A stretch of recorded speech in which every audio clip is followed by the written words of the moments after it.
All right, district breakdown time. Jon Poorman from the Houston Chronicle joins us for the 11-5A Division One, our last 5A district before we dive into 6A.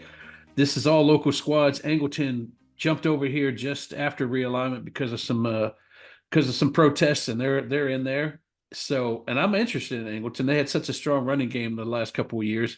Another team I'm interested in is LaPorte.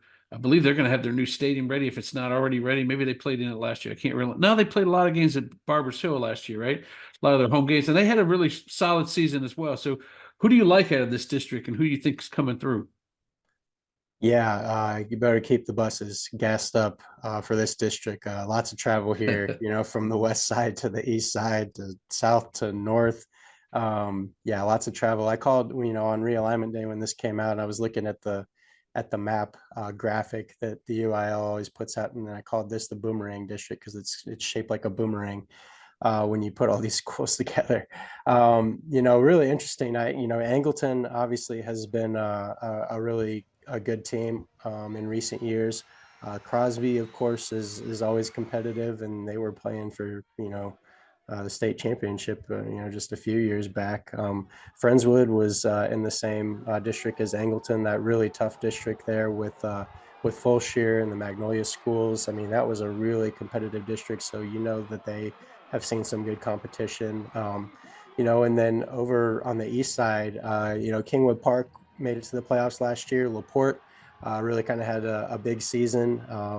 And then Porter has had recent success as well. So it's going to be interesting to see kind of where these teams and land and how it all kind of shakes out. I really like Crosby this year. They have a three-star recruit, Wesley Yarbrough at running back. A really good player, I think, could be, kind of looking at, maybe the offensive MVP of this district, perhaps. And, but a lot of these teams have talent as well. LaPorte has two 1,000-yard rushers returning with Tyrese Barnes and Ricky Sandolph. So, yeah, I think that there's talent all around. It's going to be interesting to see, what kind of impact, the travel has on these teams. It's definitely going to be a factor when you're going on the road. So, these are long road trips and you're fighting through Houston area traffic, Yeah. and it's going to be interesting to see how and if that plays a factor as well. But yeah, I think the competitive balance of this district is one of the best in 5A in the Houston area for sure. Just because you have all these teams that have gone to the playoffs recently and had success. Yeah, and you can't really glaze over what you said about the Houston area traffic because I was talking to Huntsville coach, Rodney Southern a couple weeks ago, and he talked about how they got to their first game at Richmond Randall was a 7 o'clock kick, and they got there at 6:30 because they got caught up in it, and it Yeah. can really play a factor. It can mess up your whole pregame routine, and all of a sudden that it'll take you a quarter to get going there. But and especially if Laporte's gonna be playing their games at Barbers Hill again, man, I wonder. You talk about Crosby, and Crosby had a tough. They took some lumps last year, but they do have some quality players here, and they were in a tough district last year as well. They were in that district where it was almost what a tie for first for with a bunch of these teams with it. But are they a team that's a playoff bound? And maybe I hate to always do this to you every week, but I'd love to hear your four that might make it out of this tip because it's going to be tough to.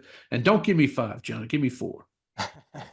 Yeah, well, Crosby has a new coach, but they are a program that has a long established tradition of winning, and their coach who took over last year, has won a state championship before, I believe. His name escapes me right now, but yeah, like I said before, I really like Crosby, just because I think of the tradition and the athletes that they always have coming through there. Obviously they didn't have the greatest year last year, but I think that it's probably time for them to bounce back. Coach Willis over there at Yeah. Crosby. But yeah, I think that they'll get back in the mix. I mean, it's not going to be easy for sure, as I mentioned before. These teams have a lot of talent and recent playoff success as well. But I like their chances. And if you're asking me the four as of today, I got to go. Man, it's really tough, but I think I got to go Angleton, um, Kingwood Park, Laporte, and I'm going to go ahead and throw Porter in there for now. Um, I think those four. Friendswood has some offensive playmakers to replace, but they're consistently a pretty good team. And I like what Kingwood Park did last year as well, and obviously with Laporte having that breakthrough season. Those are the four I would say right as of today. Well, I'll check back with you in November, and I'm gonna hold you to it and say, "Ah, wait, but 6 months ago you said it was going to be, so it was going to be Porter, not Crosby."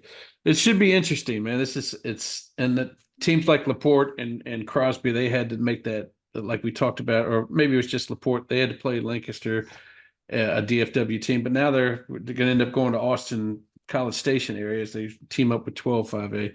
So it'll be interesting. We are done with 5A, Johns. We're going to move to 6A, where Houston has most of their teams in this high 6A districts, and we'll start off and see how Willis is going to replace DJ Lagway, their quarterback. So it's going to be interesting, and I can't wait to get in those 6A districts. Appreciate you joining me, John. Sounds good.